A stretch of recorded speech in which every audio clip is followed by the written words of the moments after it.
Now, how do you add your own music to Capcut on the iPad? Let's get started. So, if you are new on this channel, most definitely subscribe because you don't want to miss tutorials and videos like this one. Okay, so the first step is to have access to your own music, right? Perhaps you have created on your own or recorded it, whatever. And you just want to make sure it is part of your files application. So in the files, no matter if you have it in iCloud or anywhere else, you need to have the MP3 or some kind of different audio file stored with your own sound that you want to add to Capcut. Now you go back to the Capcut, make sure you are inside of a project, everything is set up properly.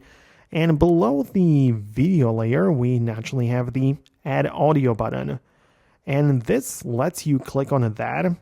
And from the options which do appear, click on the sounds. And we're not going to pick from the TikTok sounds or like the built-in sounds, but tap on the folder icon, then select the device, and tap on select from device. This will open up the files application. So right now you can find it exactly where it is stored. So you can go to your downloads or to your specific folder where you have it. Now, once you find the audio, just select it and make sure you bring it to the Capcut and then confirm it by clicking on the blue plus icon to actually add it to your project. Now, when you do this, it should appear right below your video layer so you can work with it as usual, apply effects or trim it, whatever, but it's now part of your project.